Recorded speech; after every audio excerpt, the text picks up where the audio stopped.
이렇게 많은 분들이 법회에 함께 해주셔서 감사합니다. 유튜브를 통해서 이 방송을 듣고 계시는 분들도 찬탄의 말씀을 올립니다.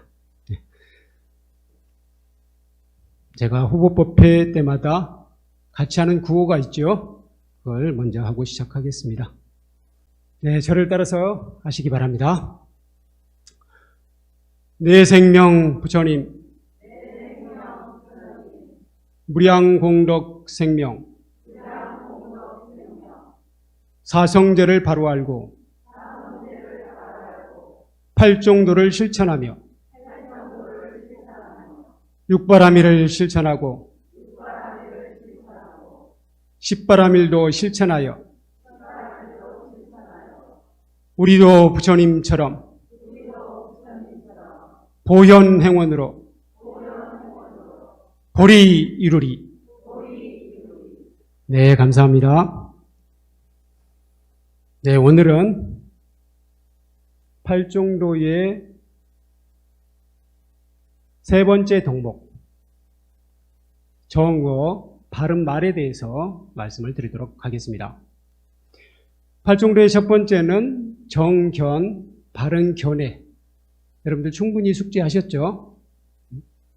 바른 견해. 바른 견해라는 것은 바로 사성제를 바로 아는 것이다.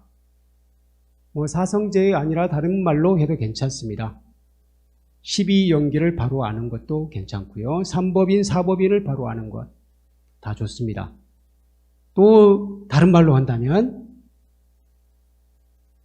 모든 것을 있는 그대로 보는 것, 있는 그대로 보는 것을 정견이라고 합니다.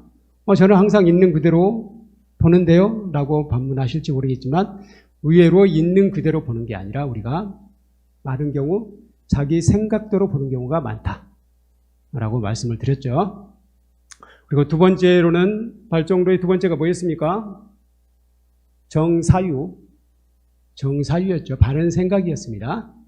바른 생각은 그 중에서 저는 두 가지로 나눠서 생각을 많이 했습니다. 첫 번째로는 바른 의도, 두 번째로는 바른 판단. 두 개로 나눠서 생각을 많이 했는데 그 중에서 더 중요한 것은 바른 의도라고 볼 수 있겠습니다. 바른 의도. 내가 어떤 의도를 가지고 있느냐. 그 의도의 밑바탕에는 어떤 마음이 들어있으면 되겠어요? 어떤 마음? 자비심이 들어있으면 돼요. 그러니까 어떤 의도를 가지든 간에 그것의 바탕에 자비심이 들어있으면 거의 틀리지 않는다는 거예요. 그러니까 예를 들어서 내가 저 사람에 대해서 비판적인 안목을 가지고 있다 할 때도 자비심이 들어있으면 그 비판이 약이 될 수 있어요. 근데 자비심이 바탕에 들어있지 않으면 그 비판이 독이 될 수 있다는 겁니다. 그래서 자비심을 바탕으로 한다 하는 겁니다. 의도도 마찬가지고 판단도 마찬가지로 그 안에 자비심이 내재되어 있으면 어떤 의도를 갖든 어떤 판단을 갖든 그게 아주 좋은 결과로 나타날 수 있습니다. 무조건 좋은 결과는 아니에요. 언제든지 늘 변수는 있는 것이니까 무조건 좋은 결과를 가져올 수 있다고 볼 수는 없지만 그게 옳은 것이다. 부처님께서는 옳은 것을 하라고 했지 무조건 좋은 결과를 가져오는 것만 하라고 하진 않았잖아요. 그게 옳은 것이다 라고 생각하시면 되겠고요. 그럼 바른 견해를 가지고 바르게 생각을 했잖아요. 그 다음에 나오는 게 딱 나오죠. 그 다음에 우리가 말을 하게 되죠. 바른 생각이 말로 표출이 되는 겁니다. 그러니까 바른 생각이 밑바탕에 깔려 있지 않으면 말도 바르게 나올 수가 없겠죠. 이 팔종도를 우리가 실천하는 것으로 생각하면 결코 어렵지 않습니다. 내가 이걸 실천해야 되겠다. 그래서 제가 언젠가 그런 말씀 드렸죠. 우리에게 이상하게 어렸을 때 학교 다닐 때 도덕, 국민윤리 이런 과목은 굉장히 쉬웠다고 말씀을 드렸잖아요. 도덕, 국민윤리 50점 이하로 맞으신 분 계세요? 50점 이하로 맞으신 분 거의 안 계실 거예요.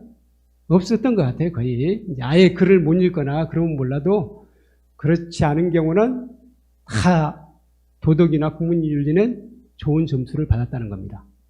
그 말은 무슨 말이냐면 이게 굉장히 중요한 함의를 갖고 있어요. 사람들이 다 착한 마음을 가지고 있다는 거예요. 어떻게 사는 것이 착한 것인지를 알고 있다는 거예요. 그러니까 밑바탕에는 우리 불교식으로 이야기한다면 진짜 불성을 가지고 있는 거예요. 특별히 공부 열심히 하지 않아도 그 부분에 대해서는 착하게 살아야 된다, 좋은 마음을 써야 된다, 그걸 알고 있다는 겁니다. 그 좋은 마음이 말로 잘 표출이 돼야 돼요. 그런데 이 말이 생각보다 쉽지 않더라고요. 생각만큼 쉽지 않아요. 여러분들은 그런 경험 없으십니까? 그래서 우리 속담에도 그런 말 있잖아요. 말 한마디로 천냥빛을 갚는다 라고 했어요. 천냥빛을 갚을 정도면 말 한마디 잘하면 성공할 수도 있겠네요. 그렇죠? 말 한마디면은 진짜 우리가 아주 잘 될 수도 있다는 이야기예요. 천냥빚도 갚을 수 있으니까. 그래서 말이라는 것이 그만큼 중요하다는 거예요. 그러니까 예로부터 말이 중요했는데 오늘날에는 말이 더 중요해졌어요. 옛날에는 주먹이 먼저이기도 했어요. 그렇죠? 말로 하기 전에 주먹으로 한 대 때리면 다스려졌어요. 근데 요즘에는 주먹으로 다스리려다가는 큰일 나요. 그렇죠? 주먹으로 다스렸다가는 그 사람은 어디서 살아야 돼요? 저 감옥에서 살아야 돼요. 그래서 이제는 모든 것이 거의 말로 이루어져요.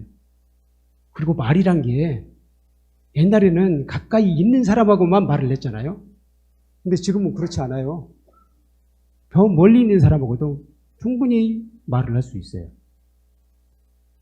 아예 다른 나라, 한 번도 만나지 않은 사람하고도 말을 할 수 있어요. 그렇죠? 뭐 심지어는 언어가 다른데도 불구하고 그 사람은 저 프랑스어를 써요. 상대방은 프랑스어를 쓰고 나는 한국어를 쓰는데도 불구하고 대화를 할 수 있어요. 그렇게 대화를 쉽게 할 수 있게 되었기 때문에 이제는 말이 더 중요해졌어요. 말을 어떻게 하느냐에 따라서 내 인생 성패가 달려있다고 해도 과언이 아닙니다. 그래서 요즘에 나온 책들을 보면요. 말에 관한 책, 대화에 관한 책, 이런 책들이 엄청나게 많습니다. 그래서 뭐 언어의 원도라는 책도 있고, 이 설득의 기술, 대화의 기술, 말, 마음, 뭐 이런 다양한 책들이 엄청나게 나와 있습니다. 그리고 그 책들이 보면은 비슷한 이야기를 함에도 불구하고 사람들이 계속해서 그런 책을 보는 거예요. 그런 책을 계속해서 보는 이유는 뭐냐면은 그것들이 자기에게 도움이 되기 때문이에요. 자기가 공감을 주기 때문이에요. 그걸 통해서 자기를 끊임없이 반성하고 갱신해 나갈 수 있기 때문입니다. 그래서 말에 관한 기술, 말을 어떻게 할 것이냐, 말로 어떻게 성공할 것이냐, 그런 것들이 끊임없이 회자되고 있는 것입니다. 그 중에서 오늘은 많은 것을 얘기하지 않고요. 대화의 기술. 제가 제목을 이렇게 붙였습니다. 상대에게 호감을 주는 알아주기 대화. 알아주기 대화. 이런 주제로 말씀을 드리도록 하겠습니다. 먼저 부처님 말씀을 읽고 들어가도록 하겠습니다. 수단이 빠따 최상의 행복경. 제가 부처님의 경전 중에서 이제 가장 자주 읽고 또 좋아하는 경전이기도 합니다.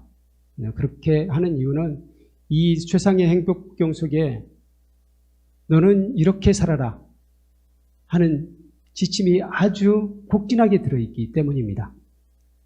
그 중에서 우리 언어 생활, 말과 관계되어 있는 부분을 보도록 하겠습니다. 같이 읽으실까요? 찾으셨죠? 첫 번째로 파란 글씨로 되어 있는데요. 네, 같이 읽겠습니다. 시작. 학식이 고매하며 기술 능하고 계율을 잘 지키고 늘 실천하며 유익한 언어 생활하고 있으니 이것이 최상의 행복이여라. 유익한 언어 생활 하는 것. 그것 자체가 최상의 행복이래요. 공감하십니까? 여러분들 생각해 보세요. 유익한 언어 생활, 유익하다는 것은 무슨 뜻이에요? 유익하다는 게 무슨 뜻입니까? 이익이 된다. 글자 그대로 풀면 있을 일자에다가 이익 익자니까 더할 익자니까 이익이 된다네요. 글자 그대로 하면 이익이 된다는데, 예. 우리 보살님, 유익하다는 게 무슨 뜻이죠? 하실 말씀 있지 않으셨어요? 유익하다는 말은 부처님께서 이런 말씀을 많이 하셨어요. 착하도다, 착하도다. 선제, 선제라. 들어보셨죠? 금강경에도 나오잖아요. 착하도다, 착하도다. 이 말하고 같은 말이에요. 아니, 착하다는 말하고 이익이 된다는 말하고 어떻게 같아요? 좀 의문이 들지 않습니까? 우리 불교에서 착하다고 할 때는요, 착하다고 할 때는 예를 들어서 법을 잘 지킨다, 규율을 잘 지킨다, 이런 게 아니에요. 내 수행에 이익이 되는 것을 착하다고 하는 거예요. 수행에 득이 되는 것을 착하다고 해요. 그러니까 그런 생각을 먹는 거, 그게 너의 수행에 도움이 되기 때문에 부처님께서는 착하다고 하는 겁니다. 그러니까 여기서 유익하다고 할 때도 착하다고 사실은 같은 말이에요. 수행에 도움이 된다. 수행에 도움이 된다는 뜻이 뭐예요? 우리들이 불자들이 궁극적으로 수행하는 게 뭡니까? 궁극적인 목적이 뭐예요? 행복하게 살기 위해서. 행복하게 살기 위해서 또는 열반을 위해서, 해탈을 위해서 다 좋습니다. 그러면 행복해지는 데 도움이 되는 거. 열반을 위해서 도움이 되는 거. 해탈을 위해서 도움이 되는 거. 이게 바로 착한 것이거든요. 그렇죠? 그럼 욕설을 많이 하고 화를 잘 내고 이게 행복해지는 데 도움이 됩니까? 안 됩니까? 이건 그러면은 착한 것이 아니네요. 그러면 말을 부드럽게 하고 미소를 짓고 상냥하게 대하는 것, 그게 행복하게 사는데 열반에 도움이 됩니까? 안 됩니까? 도움이 되죠? 이게 착한 거예요. 그러니까 유익한 언어 생활이 다른 게 아니라는 거예요. 유익한 언어 생활은 예를 들어서 사기 잘 치는 사람들은 어떤 한편으로 이익이 되기도 해요. 세속적인 이익을 얻을 수 있잖아요. 그런 것은 유익한 언어 생활이 아닌 거예요. 사기 잘 치는 사람이 행복한 거 보셨습니까? 일시적으로는 행복을지 몰라요. 일시적으로 몇 년부터 몇 년까지, 아니 평생을 행복할지도 몰라요. 그러나 그 사람 다음 생에는 쫄딱 망할 거예요. 결코 영원하지 않습니다. 일시적으로만. 과거에 지어놓은 행복이 있어가지고, 과거에 지어놓은 복이 있어가지고 그것 때문에 이번 생에는 그런 대로 사는 거예요. 그러나 그게 저금 통장에 예금이 영원히 갑니까? 결국에는 없어지잖아요. 계속 쓰기만 하면 없어지잖아요. 그렇게 빠르게 쓰는 사람들은 흥청망청하면 더 빨리 없어지잖아요. 근데 복을 많이 지어놓고 그런 사람들은 의외로 평생 가기도 해요. 그런데 결국은 고갈이 된다 하는 것입니다. 그래서 유익한 생활을 해야 돼요. 근데 우리 불자들에게 유익한 생활은 착한 생활하고 같아요. 그 유익하다는 것은 수행에 도움이 되는 것이다 라고 개념을 잡으시면 되겠습니다. 그래서 이 알아주기 대화, 저는 세 가지로 딱 정리하겠습니다. 세 가지로. 간단하게 정리할게요. 첫 번째, 입으로 남의 말을 입으로 들어줍니다. 두 번째는 가슴으로 들어줍니다. 세 번째로는 마음으로 들어줍니다. 여기에 나와 있는 표현하고는 약간 다르죠? 여기에 나와 있는 것은 약간 달라요. 그러니까 처음에 생각할 때는 이렇게 생각을 하지 않았다가 정리를 해놓고 보니까 이렇게 정리를 했으면 훨씬 좋았을 텐데 네, 이미 제가 원고를 해명부사님한테 드리고 나서 이제 그 생각이 탁 떠오르더라고요. 이렇게 세 가지로 정리했으면 좀 우리 법부님들이 탁 머릿속에 쉽게 들어올 텐데 하는 생각이 들었어요. 첫 번째, 입으로 들어준다는 것은 무엇일까? 먼저 경문을 한번 보실까요? 부처님의 경문을 같이 한번 보도록 하겠습니다. 쌍유단 이가야의 절반경, 우리 법회보 왼쪽 하단에 나와 있죠? 이 부분도 같이 큰 소리로 읽어보도록 하겠습니다. 시작. 이와 같이 나는 들었다. 한때 세존께서 사끼야의 나가라까라는 사끼야족의 마을에 계셨다. 그때 존자 아난다가 세존께서 계신 곳을 찾았다. 다가가서 세존께 인사를 드리고 한쪽으로 물러 앉았다. 한쪽으로 물러 앉은 존자 아난다는 세존께 이와 같이 말씀을 드렸다. 세존이시여, 훌륭한 법과 사귀는 것, 훌륭한 친구와 사귀는 것, 훌륭한 도방과 사귀는 것이야말로 청정한 삶의 절반에 해당한다는 생각을 했습니다. 아난다여 훌륭하구나. 아난다여 훌륭하구나. 너는 훌륭한 법과 사귀는 것, 훌륭한 친구와 사귀는 것, 훌륭한 도방과 사귀는 것이야말로 청정한 삶의 절반에 해당한다고 말하는구나. 그러나 훌륭한 법과 사귀는 것, 훌륭한 친구와 사귀는 것, 훌륭한 도방과 사귀는 것이야말로 청정한 삶의 전부에 해당한다. 이 경문에는 상당히 중요한 내용이 더 들어있어요. 근데 오늘은 대화에 대해서만 말씀을 드리도록 하겠습니다. 도반이 얼마나 중요하냐 하는 것도 들어있죠. 그 부분은 제가 말씀을 드리지 않고 대화에 대해서만 말씀을 드리도록 하겠습니다. 아난다 존자가 훌륭한은 여기서도 착한하고 같은 말이라고 할 수 있어요. 착한 법과 사귀는 것, 착한 친구와 사귀는 것, 착한 도방과 사귀는 것이야말로 청정한 삶의 절반에 해당한다고 생각을 했는데요. 제 생각이 맞습니까? 라는 질문이 들어있어요. 이 안에는. 착하다, 훌륭하다는 아까 제가 말씀드렸듯이 어떤 개념이라고 했죠? 수행에 도움이 되는 것.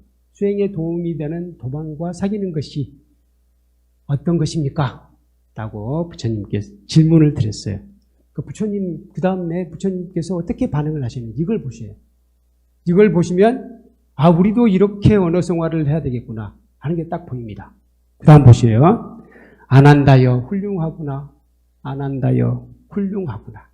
이렇게 칭찬을 먼저 해주는 거예요. 칭찬을. 그리고 나서 보세요. 이렇게까지 이걸 다 지키기는 좀 쉽지 않을 수도 있어요. 너는 훌륭한 법과 사귀는 것, 훌륭한 친구와 사귀는 것, 훌륭한 도반과 사귀는 것이야말로 청정한 삶의 절반에 해당한다고 말하는구나. 그러나 훌륭한 법과 사귀는 것, 훌륭한 친구와 사귀는 것, 훌륭한 도반과 사귀는 것이야말로 청정한 삶의 전부에 해당한다. 가만히 보니까 부처님께서 아난다가 했던 말을 그대로 반복하고 있잖아요. 그렇죠? 바로 여기에 대화의 기술이 들어있는 거예요. 상대방이 했던 말을 다시 한번 내가 정리를 해주는 것. 이게 대화의 기술입니다. 이게 입으로 들어주는 기술이에요. 이게 쉽지 않습니다. 상대방이 얘기를 하면 그걸 너는 이렇게 반문을 해도 괜찮아요. 당신의 질문이 이런 것이었습니까? 이런 거 법륜스님이 이렇게 잘 하시는 것 같아요. 법륜스님이 증문즉설에서 듣고 나서 당신의 질문이 이러이러한 것이었죠? 하고 물어보죠. 그러고 나서 대답을 한다는 거예요. 이게 바로 그 기술입니다. 이게 입으로 들어주는 거예요. 상대방의 말을 한번 되넣어주는 거예요. 왜냐하면 많은 경우 내가 왜곡되게 듣는 경우가 엄청나게 많아요. 그렇죠? 왜곡되게 듣고는 다른 이야기를 막 해요. 상대방이 물어본 것을 대답한 게 아니라 전혀 다른 이야기를 해요. 동문서답 한다 그러죠. 그렇게 되는 경우가 비일비재합니다. 그러면 대화가 안 되는 거예요. 그러면 상대방이 저 사람하고는 얘기해봤자 답도 못 얻고 시간만 낭비한다. 혹은 그 사람한테 나중에 물어보지도 않아요. 그래서 우리가 앞으로 여러분들이 한번 실천을 해보세요. 대화를 할 때 뭐 이렇게 부처님처럼 똑같이 되뇌올 수는 없다 하더라도 그걸 듣고 자기가 이해한 바를 너의 질문이 바로 이런 것이었냐? 라고 한번 물어본 다음에 얘기를 진행해보자 하는 것입니다. 이게 입으로 들어주는 거예요. 이걸 실천해보잖아요. 아주 놀라운 효과를 얻을 수 있어요. 아는 사람들이 나오고 얘기하기를 좋아해요. 나한테 상담을 하자고 해요. 너무 많이 오면 또 사실은 바쁜데 귀찮을 수도 있겠네요. 네, 어쨌든 이렇게 하는 사람은 반드시 성공합니다. 이런 대화를 늘 하는 사람들 성공합니다. 성공한 사람들, 자수성가한 사람들 잘 보세요. 자수성가한 사람들 운이 좋다고만 생각하지 마시고 그 사람들이 어떤 습관을 가지고 있는지 어떻게 살고 있는지 보시라는 거예요. 그러면 그 사람들 가만히 보면 이런 대화법을 즐겨 사용한다는 것을 알 수 있습니다. 자, 입으로 들어주는 것 굉장히 중요한 것이고요. 부처님께서 그렇게 하셨다는 거예요. 두 번째, 제가 가슴으로 들어주자 라고 말씀을 드렸죠. 가슴으로 들어주자. 이건 약간 은유적인 표현인데요. 가슴으로 들어준다는 것은 뭐냐면은 상대방의 감정의 정서, 이거에 대해서 내가 깊이 같이 느껴주는 거예요. 뭐 여러분들 이건 잘 아시잖아요. 상가집 같은 데 가면은 그 사람 보고 슬픔을 같이 하잖아요. 그렇죠? 슬픔을 같이 하고 손도 꼭 잡아주고 껴안아주기도 하고 또 위로의 말을 건네주기도 한다는 거죠. 예를 들자면 이런 식으로 대화하는 거예요. 이게 가슴으로 느끼는 겁니다. 이건 특별히 강조하지 않아도 여러분들이 잘 하시는 건데 안 되는 경우도 있어요. 안 되는 경우도 있어요. 화가 날 때 안 되잖아요. 상대방의 감정을 같이 느껴보세요. 그러니까 예를 들어서 내가 주차를 딱 나름대로는 괜찮겠는데 옆에 사람이 나한테 뭐 옮겨달라 하면 갑자기 기분이 팍 상하잖아요. 그런데 그때 옮겨달라고 하는 사람의 입장도 한번 생각을 해보면 옮겨달라고 하는 사람은 예를 들어 이런 경우죠. 이런 경우 자기 구역이 있잖아요. 자기 구역. 예를 들어서 뭐 공적인 약간 주차장이라 하더라도 자기 구역이 있어요. 뭐 알 수 없이 이제 제가 경험했던 것을 많이 이야기해 보겠습니다. 저기 이제 북한산에 가다 보면 중흥사에 주차장이 쭉 있어요. 주차장이 있으면 중흥사 것도 있고 용학사 것도 있고 있습니다. 그러면 제가 중흥사는 항상 이제 주차가 많이 들어오는 편이니까 용학사에도 되기도 해요. 그리고 용학사 주지스님이 어느 날 전화를 했어요. 차 좀 옮겨달라고.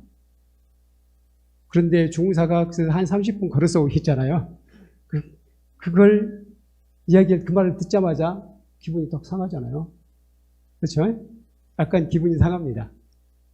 근데 이럴 때도 그 사람 부탁하는 사람도 생각을 해보자는 거죠. 부탁하는 사람들 막상 와서 보니까 자기가 주차를 하려고 보니까 자기 주차장에 이미 있어요. 그럼 다른 데 비어있는가 봤더니 다른 데도 없어. 그럼 자기가 될 데가 없다는 거예요. 그 사람도 난감하잖아요. 그렇게 난감한 입장에 처하다 보니까 할 수 없이 전화를 했다는 걸 우리는 생각을 안 한다는 거예요. 그래서 그 사람도 기분 나빠서 이렇게 전화를 했다. 이런 것은 공감이 잘 안 되잖아요. 그렇죠? 이런 경우도 공감을 해보자는 거예요. 가슴으로 얘기를 들으면 그게 보여요. 그래서 가슴으로 듣자. 상대방의 감정을 듣자. 이렇게 생각해도 되겠네요. 상대방의 정서나 감정을 듣자. 감정을 들어보면 그 사람도 기분 나쁠 수 있겠구나. 뭐 나도 기분 나쁘지만 그 사람도 기분 나쁠 수 있겠구나 라고 생각을 하다 보면 이해가 되잖아요. 이해가 되면 내가 마음이 누그러져요. 마음이 누그러져서 나도 부드럽게 얘기를 하게 됩니다. 부드럽게 얘기하면 상대방도 부드러워져요. 그래서 에이 괜찮습니다. 제가 좀 다른 데 한번 찾아보지요. 그렇게 나와요. 근데 내가 갑자기 막 화를 내버리면 빨리 내려오세요. 이렇게 나올 수도 있잖아요. 그런 경우 많이 있었죠. 가슴으로 들어주자 하는 것입니다. 세 번째로 마음으로 들어주자. 마음으로 들어주자. 이런 경우 굉장히 많아요. 우리는 듣는 사람 입장에서는 얼른 모르는데 상대방은 엄청 힘들었을 수 있어요. 엄청 힘들었을 수 있어요. 네, 어떤 곳에 뭐 이제 공공기관 같은데 전화를 한번 할 때 보면 어떨 때는 굉장히 전화하기 힘들잖아요. 전화하기 아주 힘들어요. 그럴 때 우리가 항의를 하죠. 아, 이렇게 전화가 안 됩니까? 라고 하든가. 그래서 약간 짜증 섞인 목소리로 아, 전화가 지속하게도 안 됩니다. 너무 어렵게 전화가 걸립니다. 라고 이야기할 수 있어요. 그러면 거기에 일하는 사람 입장에서는 보통 어떻게 받던가요, 여러분들은? 그런 경우? 그런 경우 많은 경우 이유를 댑니다. 아, 오늘은 월요일이어서요. 아, 월요일 날 전화하시면 이렇게 전화가 잘 안 됩니다. 이렇게 이야기하는 경우 은근히 많아요. 그러니까 이유를 대요. 그런데 아주 잘 되는 회사들은 어떻게 대답을 하냐면은 아, 얼마나 답답하셨어요? 라고 얘기를 해줍니다. 그런 경우도 있죠. 그러니까 우리나라가 좀 발전했다고 느낀 게 90년대까지는 회사, 신문사 이런 데 전화하면 이런 식으로 하는 경우가 없었어요. 제 경험상. 그런 경우 없었어요. 얼마나 답답하셨어요? 라고 얘기한 경우가 없어요. 다 이유를 대요. 아, 오늘은 그렇게 됐습니다. 라고 이유를 대요. 월요일 날 하시면 그렇습니다. 점심시간에 하면 전화를 안 받을 때도 있습니다. 뭐 이런 식으로 이야기를 한다는 거예요. 그런데 요즘에는 이렇게 하는 경우 많더라고요. 아, 많이 힘드셨죠? 많이 답답하셨죠? 얼마나 힘드세요? 뭐 자동차 사고 나서 한번 접수를 해보셔요. 요즘에 대부분이 그렇게 할 거예요.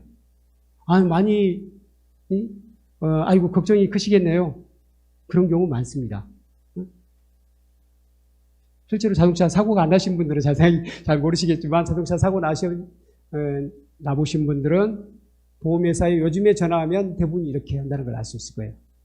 많이 힘드시죠? 아유, 걱정하셨겠네요. 그렇게 하고 나서 접수를 받는다는 거예요. 이게 바로 마음으로 듣는 거예요. 아, 상대방의 마음은 이렇게 했구나. 이 사람의 의도는 이런 것이었구나. 그걸 알아차리는 겁니다. 알아차리게 되면 우리도 마음, 금방 항의하는 마음이었다가 금방 마음이 부드러워져요. 부드러워져서 마씨가 아주 점잖게 나갑니다. 그러면 일이 술술 풀리게 돼요. 의외로 어렵지 않죠? 그래서 이렇게 말로 부딪히는 경우가 아주 많습니다.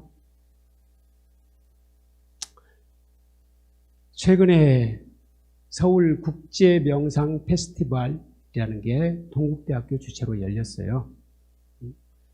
거기에 상당히 많은 콘텐츠가 올라가 있습니다.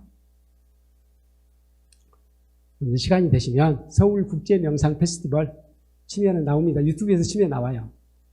거기에 보면은 김윤나라고, 김윤나, 이분이 말마음 연구소, 말과 마음은 연결되어 있다 해서 말마음이에요.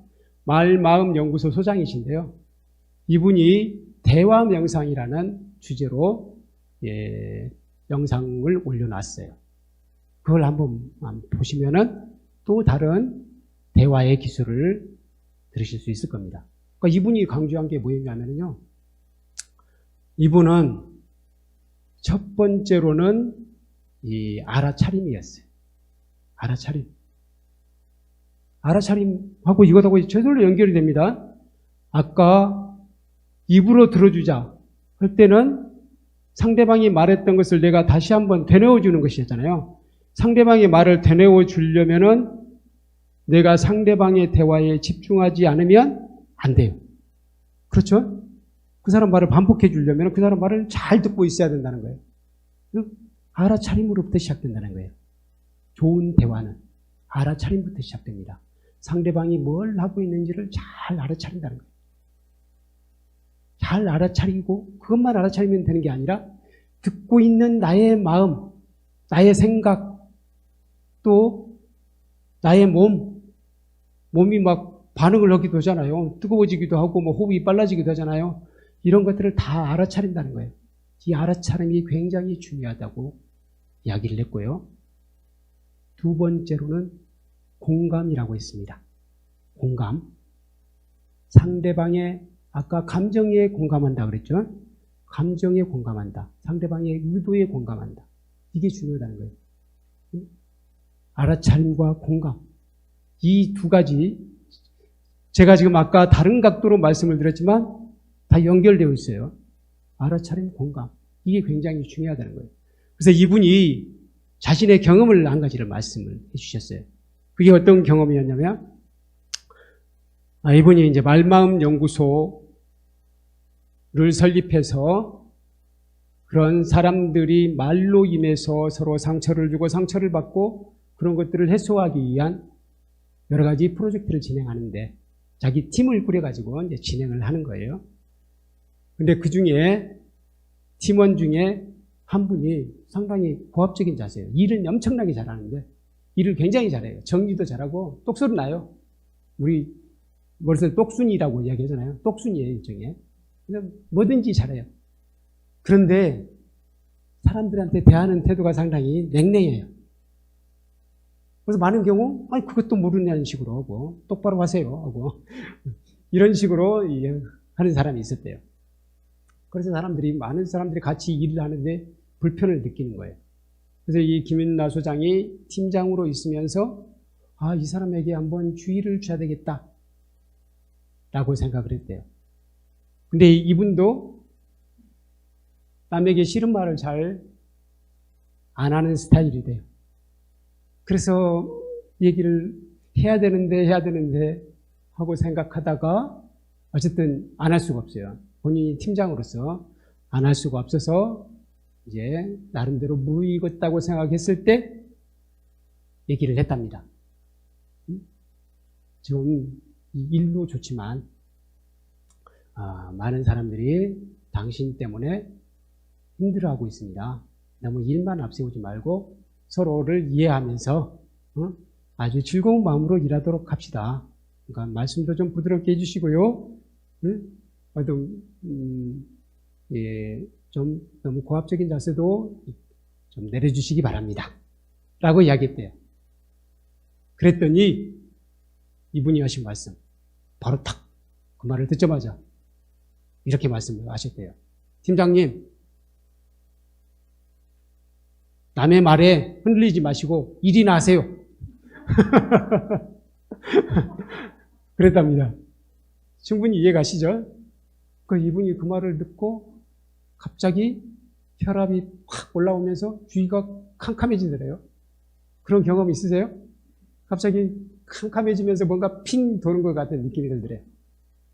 근데 어쨌든 이분이 나름 명상을 하는 사람이잖아요. 늘 알아차리라고 사람들에게 강조하고 강의도 하고 책도 쓰신 분이에요. 근데 자신이 흔들려 버리면 안 되잖아요. 그럴 때 자기 마음을 알아차리고 보니까 자기 마음을 알아차려 보니까 자기 몸의 상태를 알아차려 보니까 가만히 보니까 혈압도 팍 올라가 있고 막 맥박이 엄청 막 빠르게 뛰고 있더래요. 그래서 이때 반응하면 안 되겠구나 라고 생각을 했대요. 그래서 그리고는 고개만 끄덕거리고 다시 자기 처리로 들어와서 마음을 진정시켰답니다. 그리고 나서 나중에 일과가 끝날 때쯤 다시 가서 이렇게 이야기를 했습니다. 미안하다. 생각해보니까 네가 어떤 감정을 가질지를 생각하지 못하고 너무 쉽게 말한 것 같다. 라고 사과를 했답니다. 이분이 이렇게 사과를 한 이유는 뭐냐면 가만히 생각해보니까 그 팀원의 입장에서는 팀장이 그런 말을 할 때 당연히 기분이 나쁘겠다는 생각을 한 거예요. 감정이 상하겠다고 생각을 한 거예요. 충분히 그럴 수 있잖아요. 내가 그런 말을 들었다 하더라도 당연히 기분 나쁘겠구나 라고 생각을 했다는 거예요. 그리고 그 말을 듣자마자 그런 특히 똑똑한 사람들은 그렇잖아요. 말을 잘하잖아요. 그러니까 항상 즉각적으로 대응할 이 카운터 펀치라고 하잖아요. 본토 사람들이 카운터 펀치를 날릴 준비가 되는 사람들이에요. 이 사람들은. 그래서 바로 날아왔을 뿐이지 생각해보니까 이 사람이 나쁜 사람은 아니다. 라는 결론을 내린 거예요. 그래서 내가 저 사람에게 기분 좋게 말하지 못한 나의 책임도 있으니 내가 먼저 사과를 해야 되겠다. 라고 생각을 한 거예요. 그리고는 네 기분을 충분히 고려하지 못하고 내가 적절하지 못하게 얘기를 함으로써 내 기분을 상하게 해서 미안하다. 라고 이야기를 했답니다. 그랬더니 이분이 뭐라고 했게요? 그래서 신경 쓰지 마세요. 그랬을까요? 아니죠. 팀장님, 제가 죄송했어요. 그러더래요. 사실은, 자기도 죄송했다고 말씀을 드리려고 생각하고 있었습니다. 라고 이야기를 하더래요. 그런 경우 굉장히 많습니다. 그러니까 다시 말해서 상대방의 감정을 내가 같이 느껴주니까 두 사람이 그 공감에 의해서 서로 마음이 부드러워지는 거예요. 그리고 상대방의 의도도 알게 되잖아요. 상대방의 의도를 내가 알아차리게 되니까 역시 서로 공감하게 됩니다.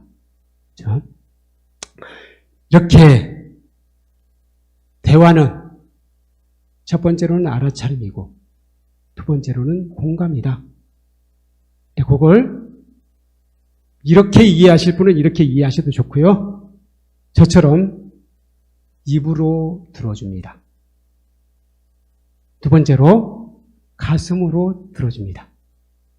세 번째로 마음으로 들어줍니다. 이 세 가지를 기억하신다면 여러분들 대화에 있어서 천재가 될 수 있어요. 대화를 잘하시면 일이 잘 된다. 무엇보다도 내가 편해져요. 내가 편해지니까 내가 편하고 마음이 부드러워지면 대부분 보면 상대방도 부드러워지잖아요. 그래서 일이 잘 되게 되어 있습니다. 그래서 인생에 있어서 성공할 뿐만 아니라 성공은 나름대로 기준으로 따진다면 성공까지 안 가더라도 내가 행복해지면 되는 거잖아요. 엄밀히 말하면 행복해지면 성공한 거예요. 그래서 결국 성공과 행복의 지름길이 대화의 기술에 있다. 라는 말씀을 드리면서 제가 꿀팁 한 가지라고 했네요. 꿀팁 한 가지 말씀을 드리도록 하겠습니다. SNS로는 기분 나빴을 때요. SNS로 상대방을 설득시키거나 그럴 생각을 하지 않는 게 좋습니다. 그런 경우 경험하셨죠? SNS로 내 불만을 막 이야기하잖아요. 절대 안 풀립니다. SNS로는 이게 감정이 전달이 안 돼요. 아까 제가 이야기했잖아요. 감정을 공감을 해야 된다고 그랬잖아요. 감정 공감이 쉽지 않아요. 되는 경우도 있지만 특히 항의하는 쪽에서는 잘 안 돼요. 서로 좋은 것은 괜찮아요. 축하한다. 이런 것은 괜찮아요. 사랑한다. 이런 건 괜찮아요. 이런 건 괜찮은데 뭔가를 항의하거나 설득하거나 이럴 때는 SNS로 잘 안 됩니다. 왜? 감정 공감이 쉽지 않으니까. 그리고 아까 세 번째로 이야기했던 거 마음으로 들어준다고 그랬잖아요. 그 두 가지가 다 잘 안 돼요. 가슴으로 들어주는 게 잘 안 되고 마음으로 들어주는 게 잘 안 돼요. 그래서 누군가를 설득하거나 누군가에게 항의하거나 그럴 때는 SNS로 하지 마시고 직접 만나서 하는 게 좋아요. 직접 만나면 내 마음이 그대로 내 목소리와 내 태도와 이런 것들이 복합적으로 상대방에게 전달되잖아요. 근데 SNS는 굉장히 단호하게 들려요. 그래서 이걸 기억하시라고 제가 말씀드렸는데 저만 깨달은 줄 알았더니 여러분들이 이미 깨달으셨네요. 아주 훌륭하십니다.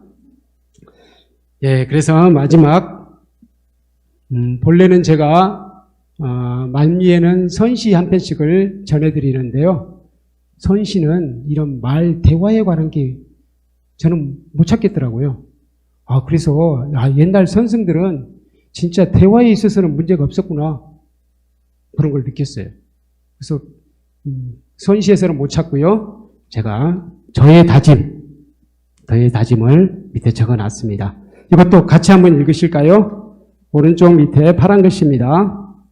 시작. 대화란 상대를 위해서 하는 것이지 나 자신을 위해 하는 것이 아니라는 것을 명심하겠습니다. 상대를 이해하고 대화하면 기운이 트이고 상대를 이해하지 못하고 대화하면 기운이 막힙니다. 상대를 위한 대화가 곧 나 자신을 위한 대화임을 깊이 깨닫겠습니다. 네, 감사합니다. 마지막으로 우리 늘 하는 구호 있죠? 그걸 하면서 마치도록 하겠습니다. 저를 따라 하시기 바랍니다. 내 생명 부처님, 무량공덕 생명, 사성제를 바로 알고 팔종도를 실천하며 육바라밀을 실천하고 십바라밀도 실천하여 우리도 부처님처럼 보현행원으로 불이 이루리. 네, 이상 마치겠습니다. 마반야바라밀. 감사합니다. 감노수와 같은 큰 깨달음을 주신 스님께 감사와 찬탄의 박수 부탁드립니다.